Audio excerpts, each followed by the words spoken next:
बिस्मिल्लाहिर्रहमानिर्रहीम। अस्सलामुअलैकुम dear students, dear viewers. आज एक नए टॉपिक के साथ आपकी खिदमत में हाजिर हुए हैं। आज का टॉपिक हद से ज़्यादा इम्पोर्टेंट है, पहले से मैं आपको क्लियर कर दूँ ये बात। और टॉपिक हद से ज़्यादा इम्पोर्टेंट क्यों कह रहा हूँ उसकी वजह भी अभी आपको बताता हूँ।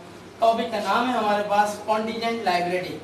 बेसिक अकाउंटिंग से रिलेटेड ये आज हमारा 11वां लेक्चर है जो हम आपको इंशाल्लाह ताला देने के लिए जा रहे हैं। इम्पोर्टेंट क्यों कह रहा हूँ, देखिए इतने सारे आपको वीडियो लेक्चर्स मैंने अब तक आपको बना के अपलोड किए हैं, आप लोगों ने यकीनन देखे भी होंगे। आज के लेक्चर को इम्पोर्टेंट क्यों कह रहा हूँ पहले वो मैं आपको बता देता हूँ। बेसिकली आज जो टॉपिक मैंने सेलेक्ट किया है उसका नाम आपके सामने लिखा हुआ है कॉन्टीजेंट लायबिलिटी। इस टॉपिक को, इस उन्वान को इम्पोर्टेंट कहने की बुनियादी वजह यह है कि तकरीबन मुझे सिर्फ कॉमर्स के स्टूडेंट्स को अल्हम्दुलिल्लाह पढ़ाते हुए 12 साल हो रहे हैं। यानी कि मैं अल्हम्दुलिल्लाह अगस्त 2008 से मैं कॉमर्स के स्टूडेंट से वाबस्ता हूँ। अगस्त 2008 से लेकर ये चल रहा है आपके पास अगस्त 2020 आने वाला है, यानी कि 12 साल का अर्सा अल्हम्दुलिल्लाह कॉमर्स के स्टूडेंट से वास्ता मुझे पढ़ते हुए हो गया है। इतने तवील अरसे के अंदर मैं आपको पूरे दावे के साथ ये बात कह रहा हूँ कि 80 to 90% स्टूडेंट्स जिनका कॉमर्स से लिंक होगा, भले वो इंटर कॉमर्स उन्होंने किया हुआ, उनकी मैं बात नहीं कर रहा हूँ, उससे भी हायर लेवल ग्रेजुएशन उन्होंने पास किया हुआ, यानी कि बीकॉम पास किया हुआ हो, अगर आप उनसे ये बात पूछेंगे कि भाई कॉन्टीजेंट लायबिलिटी क्या होती है, तो मैं आपको पूरे यकीन से बात कह रहा हूँ कि 80 to 90% स्टूडेंट्स आपको ऐसे मिलेंगे जिन्होंने बीकॉम तो पास किया हुआ होगा, उन बेचारों को ये भी बात क्लियर नहीं होगी कि कॉन्टीजेंट लायबिलिटी को डिफाइन करना तो दूर की चीज़, वो खाली इसका नाम भी उन्होंने सुना हुआ। 100% इसलिए नहीं कह रहा हूँ कि बहुत सारे स्टूडेंट्स थॉरो स्टडी करते हैं, वो यकीनन ये बात जानते होंगे कॉन्टीजेंट लायबिलिटी क्या होती है, लेकिन उनकी तादाद 10 to 20% स्टूडेंट्स से कहीं किसी भी सूरत में ज़्यादा नहीं होगी।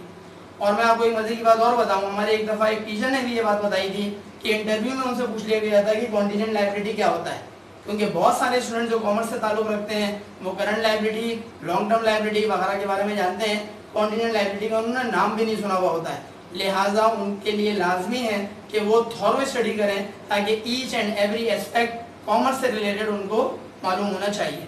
ये मुख्तसर सी मैंने आपको तमीज़ बांधी है ताकि आपको ये पता चल सके कि आज का टॉपिक किस हद तक इम्पॉर्टेंट है। देखिए स्टूडेंट, सबसे पहले तो कॉन्टीजेंट लायबिलिटी का मतलब हम डिस्कस करते हैं और फिर इंशाल्लाह डेफिनेशन पे जाएंगे। एक बहुत अच्छी एग्जाम्पल मैंने बनाई है, वो एग्जाम्पल हम डिस्कस करेंगे। कॉन्टीजेंट लायबिलिटी दरअसल एक ऐसी लायबिलिटी होती है, एक ऐसी जिम्मेदारी होती है जो कि किसी भी इवेंट के रूनुमा होने की सूरत में वजूद में आती है। अगर तो वो इवेंट रूनुमा हो जाता है तो कॉन्टीजेंट लायबिलिटी वजूद में आएगी, और अगर वो इवेंट ही रूनुमा नहीं होता तो फिर कॉन्टीजेंट लायबिलिटी भी वजूद में नहीं आती। एग्जाम्पल के अंदर तफसीलात इंशाल्लाह ताला आ जाएंगी। पहले हम देखते हैं इसकी डेफिनेशन क्या है। कहते हैं कॉन्टीजेंट लायबिलिटी के बारे में कि अ लायबिलिटी एक ऐसी जिम्मेदारी होगी विच में अराइज, जो कि वजूद में आती है, depending on the outcome. Outcome कहते हैं रिजल्ट को, जो डिपेंड कर रही है किसी आउटकम के ऊपर, किसी रिजल्ट के ऊपर, ऑफ अ स्पेसिफिक इवेंट, किसी इवेंट यानी कि किसी वाक़े के, और स्पेसिफिक का मतलब होता है मखसूस, किसी मखसूस वाक़े के रिजल्ट की सूरत में डिपेंड करेगा कौन, कॉन्टीजेंट लायबिलिटी। दोबारा सुनिएगा, एक ऐसी जिम्मेदारी विच में अराइज, जो कि वजूद में आ सकती है, डिपेंडिंग, डिपेंड किस चीज़ पे कर रही होगी, ऑन द आउटकम यानी कि रिजल्ट पे डिपेंड कर रही होगी, और वो रिजल्ट किस चीज़ का होगा, किसी स्पेसिफिक इवेंट का। इसका मतलब हुआ कोई मखसूस इवेंट होगा तो वो लायबिलिटी वजूद में आएगी, और अगर वो मखसूस इवेंट ही नहीं हुआ तो फिर ऐसी सूरत में वो लायबिलिटी भी वजूद में नहीं आएगी। It is a possible obligation, ये एक मुमकिना जिम्मेदारी है, मुमकिना आपके ऊपर वजूद में आने वाली एक ऐसी जिम्मेदारी है विच मे और मे नॉट अराइज। लेकिन दो अल्फाज इस्तेमाल हुए हैं, मे और मे नॉट। मे और मे नॉट से क्या मुराद है, हो भी सकता है और मुमकिन है कि ना हो। ऐसा लिखा हुआ है विच मे और मे नॉट अराइज, जो वजूद में आ भी सकती है और वजूद में नहीं भी आ सकती। डिपेंड किस बात पे करेगी, depending on how a future event unfolds. Depend इस बात पे करेगी कि फ्यूचर में पेश आने वाला जो इवेंट है, जो वाक़या है, उसका रिजल्ट क्या निकल रहा है, यानी कि जो रिजल्ट निकलेगा उस बुनियाद के ऊपर ये फैसला किया जाएगा क्या ये लायबिलिटी वजूद में आ रही है या ये लायबिलिटी वजूद में नहीं आ रही है। आखिरी जुमला, a contingent liability is recorded, contingent liability को रिकॉर्ड किया जाता है जो अकाउंट्स से वाबस्ता हैं वो अच्छी तरह जानते हैं कि रिकॉर्डिंग का मतलब होता है जर्नल के अंदर उसको अपने पास एंट्री बनाना, एंट्री पास करना।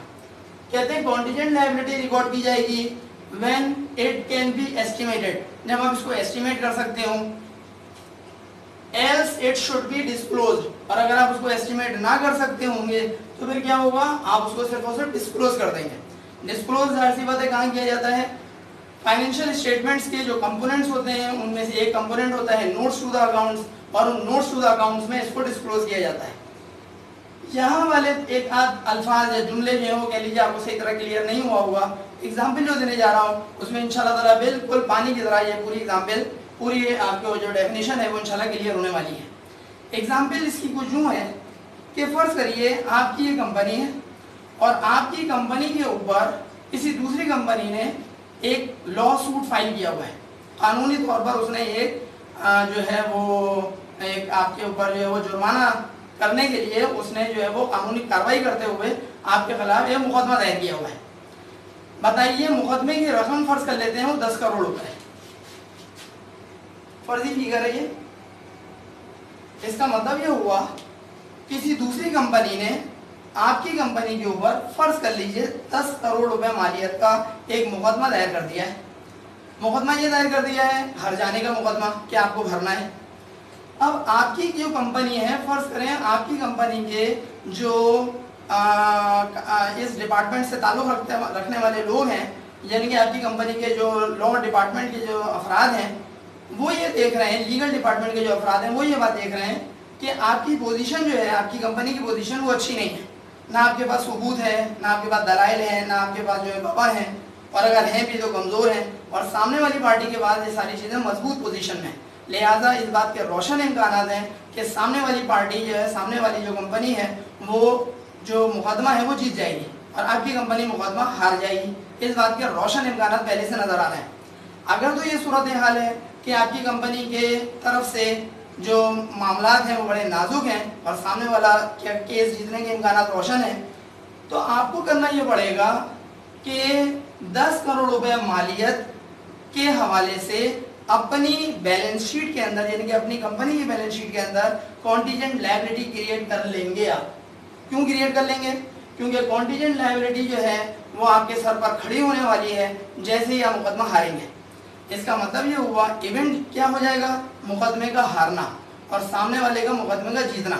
इधर उसने मुकदमा जीता और इधर आपने मुकदमा हारा, यानी कि ये एक इवेंट है, एक ही इवेंट है, उसके दो हिस्से हैं, दो उसके सिनेरियोज हैं। जैसे ही ये इवेंट रूनुमा होगा वैसे ही आपके ऊपर 10 करोड़ रुपए उस दूसरी पार्टी को पे करना आपकी जिम्मेदारी बन जाएगी। और ये जिम्मेदारी जो है वो डिपेंड कर रही है कि आप केस हारते हैं या नहीं हारते हैं। और चूंकि इम्कानात रोशन है कि आप केस हार जाएंगे, लिहाजा 10 करोड़ रुपए की रकम को आपको अपनी कंपनी की जो बैलेंस शीट आप बनाएंगे उसमें रिकॉर्ड करेंगे कॉन्टीजेंट लायबिलिटी के तौर पर। बी केयरफुल कि आखिर में मैं आपको 3 नताइज भी इंशाल्लाह दूंगा, उन 3 नताइज में ये बात पूरी उतरेगी। तो क्या नतीजा निकलेगा? पहली सूरत ये बनती है कि फर्ज करें आपकी कंपनी जो है, चले वो 3 नताइज का जिक्र मैं बाद में करूंगा, पहले इसी बात को पहले मुकम्मल करता हूँ। दूसरी सूरत क्या हो सकती है स्टूडेंट्स? दूसरी सूरत ये हो सकती है कि आपके जो लीगल डिपार्टमेंट है वो ये एज्यूम कर रहा है, उसको ये बात नज़र आ रही है कि आपकी कंपनी जो है वो केस हारती नज़र नहीं आ रही है, बल्कि आपकी कंपनी के केस जीतने के इम्कान हैं और सामने वाली कंपनी के केस हारने के इम्कान हैं। अगर तो ये कंडीशन है कि सामने वाले ने, जिस कंपनी ने आपकी कंपनी पर मुकदमा दायर किया हुआ है, उसके ही केस हारने के इम्कान हैं, तो फिर ऐसी सूरत में आपकी कंपनी के लिए कॉन्टीजेंट लायबिलिटी वजूद में नहीं आ रही है। और वजूद में क्यों नहीं आ रही है? क्योंकि केस हारने के इम्कान आपके नहीं हैं बल्कि उसके हैं। अगर तो केस हारने के इम्कान उसके होंगे और आपके नहीं होंगे तो फिर ये आपके लिए लायबिलिटी नहीं कहलाएगी। जब लायबिलिटी नहीं कहलाएगी तो आप इसको बैलेंस शीट में रिकॉर्ड भी नहीं करेंगे। अब आते हैं उन 3 नताइज की तरफ। 3 नताइज कौन कौन से हैं? पहला नतीजा, अगर फर्ज करिए आपकी ऑर्गेनाइजेशन जो है उस ऑर्गेनाइजेशन के अंदर हाई प्रोबेबिलिटी हो, यानी कि 3 नताइज में पहला नतीजा आपके सामने पेश कर रहा हूँ, हाई प्रोबेबिलिटी हो। प्रोबेबिलिटी को आप कह सकते हैं पॉसिबिलिटी, एक ही बात है। बहुत हाई प्रोबेबिलिटी है या हाई पॉसिबिलिटी है कि कोई इवेंट रूनुमा हो सकता है। और साथ साथ आप उसको एस्टिमेट भी कर सकते हैं, एस्टिमेटेड, या आप इसको कह सकते हैं कैन बी एस्टिमेटेड। दो बातें बता रहा हूँ, या तो आपकी कंपनी जो है उसकी हाई प्रोबेबिलिटी है या हाई पॉसिबिलिटी है कि आप वो केस हार जाएंगे, अपने जो पुरानी एग्जाम्पल से इस बात को जोड़ रहा हूँ, और साथ साथ आप उसको एस्टिमेट भी कर सकते हैं। एस्टिमेट क्या कर सकते हैं कि भाई कितनी रकम आपके ऊपर आपको पे करनी पड़ेगी। तो जो रकम है वो हमने एज्यूम कर ली है 10 करोड़ रुपए। इसका मतलब 10 करोड़ रुपए की रकम अगर आप एस्टिमेट कर सकते हैं, जो कि कर रहे हैं, और साथ साथ आपकी ऑर्गेनाइजेशन के हवाले से केस हारने के इम्कानात रोशन है, इसलिए हाई प्रोबेबिलिटी बन गई या हाई पॉसिबिलिटी बन गई। तो अकाउंटिंग के पॉइंट ऑफ व्यू से अगर तो ऐसी दोनों सूरत हाल यानी कि दोनों चीजें अगर बन जाएं तो फिर आपको रिकॉर्ड करना पड़ेगा। इस चीज को रिकॉर्ड करना पड़ेगा, कॉन्टीजेंट लायबिलिटी को। कहाँ रिकॉर्ड करेंगे? अपनी बैलेंस शीट में रिकॉर्ड करेंगे। कितना रिकॉर्ड करेंगे? 10 करोड़ रुपए से रिकॉर्ड करेंगे। इसका मतलब क्या हुआ? आप अपने पास अपनी कंपनी की बैलेंस शीट में रिकॉर्ड कर लेंगे क्या चीज? 10 करोड़ रुपए बतौर कॉन्टीजेंट लायबिलिटी। और क्या रिकॉर्ड कर लेंगे कि जैसे ही वो इवेंट रूनुमा होता है, यानी कि जैसे ही आप केस हारेंगे, वैसे ही आपके ऊपर 10 करोड़ रुपए की मालियत की रकम सामने वाली पार्टी को अदा करना आपकी जिम्मेदारी बन जाएगा। उम्मीद है आपको अच्छी तरह समझ में आ रहा होगा। दूसरा रिजल्ट क्या निकल रहा है वो देखते हैं कि हाई प्रोबेबिलिटी तो है या हाई पॉसिबिलिटी तो है कि आप केस हार जाएंगे, लेकिन फर्ज करें एस्टिमेट आप करने की पोजीशन में नहीं है, यानी कि कैन बी एस्टिमेटेड की जगह क्या होने वाला है? Can not be estimated. Can not be estimated क्या मतलब? क्या प्रोबेबिलिटी तो है कि आपकी कंपनी केस आने वाली है या आपकी कंपनी जो है वो मामला आपके हक में नहीं जा रहा है, लेकिन कैन नॉट बी एस्टिमेटेड। आप ये एस्टिमेट करने की पोजीशन में नहीं है कि आपको कितनी रकम सामने वाले को हर जाने के तौर पे पे करनी है, यानी कि ये 10 करोड़ रुपए की रकम से फर्ज करें आप लाइल में, तो कैन नॉट बी एस्टिमेटेड। तो अब ऐसी सूरत में आप अपने पास अपनी ऑर्गेनाइजेशन की जो बैलेंस शीट होगी उसमें रिकॉर्ड नहीं कर सकते हैं। यहाँ पे एक छोटा सा सवाल भी पैदा होगा, क्यों नहीं रिकॉर्ड कर सकते? ऊपर वाले केस में तो कर लिया था। उसका जवाब सुनिएगा। जो अकाउंटिंग जानते हैं, अकाउंटिंग से के सब्जेक्ट से उनके नो हाउ है, वो ये बात अच्छी तरह से जानते हैं कि किसी भी चीज़ को अपने पास रिकॉर्ड करने के लिए लाजमी होता है कि आपके पास रकम मौजूद हो, अमाउंट मौजूद हो। क्योंकि जब आप जनरल एंट्री पास करते हैं, कोई चीज़ डेबिट होती है, कोई चीज़ क्रेडिट होती है, उसके साथ रकम भी लिखी जाती है। डेबिट की रकम अलग, क्रेडिट की रकम अलग। तो जब रकम ही आपको नहीं पता, जब अमाउंट ही आपको नहीं पता, तो ऐसी सूरत में आप रिकॉर्ड करने की पोजीशन में नहीं होते। अगर तो रिकॉर्ड करने की पोजीशन में नहीं है तो फिर क्या करें? अकाउंटिंग इस मौके पर आपको ये कहती है कि आपको क्या करना पड़ेगा? डिस्क्लोज करना पड़ेगा। ये डिस्क्लोज क्या चीज़ है?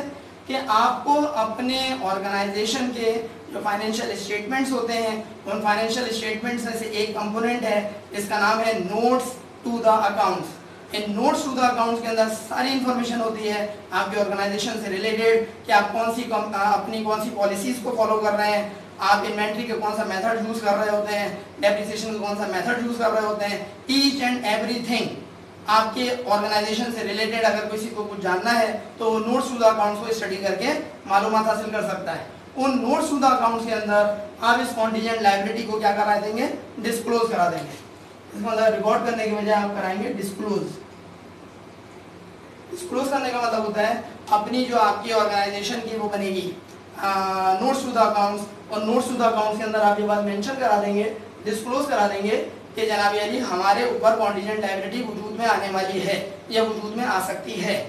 तीसरी और आखिरी जो सूरत हाल है वो क्या पेश आ सकती है कि प्रोबेबिलिटी हाई नहीं है बल्कि लो प्रोबेबिलिटी है। अगर तो लो प्रोबेबिलिटी है, लो प्रोबेबिलिटी से पहली बात मुराद क्या हो जाएगा? लो प्रोबेबिलिटी से मुराद ये हो जाएगा कि इस बात के इम्कानात ही नहीं है कि आप केस जो हैं वो सामने वाला जीते, या दूसरी बात में आप हारे। अगर तो प्रोबेबिलिटी इवेंट के रूनुमा होने के इम्कानात जो हैं वो रोशन नहीं है, यानी कि इवेंट के वजूद में आने के इम्कानात रोशन नहीं है, तो फिर ऐसी सूरत में याद रखिएगा कि आपकी कॉन्टीजेंट लायबिलिटी नहीं बनेगी। अगर तो कॉन्टीजेंट लायबिलिटी बनेगी ही नहीं तो फिर ना तो आप इसको रिकॉर्ड करेंगे अपने पास बैलेंस शीट में, उसको आप लेकर नहीं जाएंगे, और ना ही आप इसको नोट्स टू द अकाउंट्स में दिखाएंगे। इसका मतलब ये हुआ कि अगर ये सूरत हाल है कि प्रोबेबिलिटी ही लो है, पॉसिबिलिटी ही लो है, तो फिर याद रखिएगा आप इसको कह सकते हैं नीदर रिकॉर्ड नॉर डिस्क्लोज, यानी कि ना तो आप उसको दिखाएंगे अपने पास बैलेंस शीट में और ना ही आप उसको जो डिस्क्लोज करेंगे अपने पास नोट्स टू द अकाउंट्स में। उम्मीद है स्टूडेंट्स आज के वीडियो लेक्चर से आपको यकीनी तौर पर बहुत ज़्यादा इंशाल्लाह ताला इस्तिफादा हासिल हुआ होगा, और इस इस्तिफादे को जो मैंने ये वाले 3 नताइज आपके सामने पेश किए हैं और जो एग्जाम्पल आपको दिए हैं उससे और बेहतर तौर पर इंशाल्लाह आपको समझ में आया होगा। अगर हमारा ये लेक्चर आपको समझ में आए, बेहतर तौर पर आपको अच्छी तरीके से कंसेप्ट क्लियर हो, तो मेरी रिक्वेस्ट है कि हमारे इस चैनल को सब्सक्राइब कर लीजिएगा और साथ में एक बेल आइकन होता है उसके ऊपर क्लिक ज़रूर किया करें ताकि आपको फ़ौरन नोटिफिकेशन से आप बाखबर हो सकें अगर जैसे ही हम अपनी नई वीडियोस अपलोड करेंगे। इसके अलावा अपने कमेंट्स के ज़रिए हमें ज़रूर बाखबर करें ताकि हम जो है वो अपने आप को और मज़ीद बेहतर कर सकें। इंशाअल्लाह ताला अगले वीडियो लेक्चर तक के लिए अपने टीचर सर अली अहमद को इजाज़त दीजिए। अस्सलामु अलैकुम।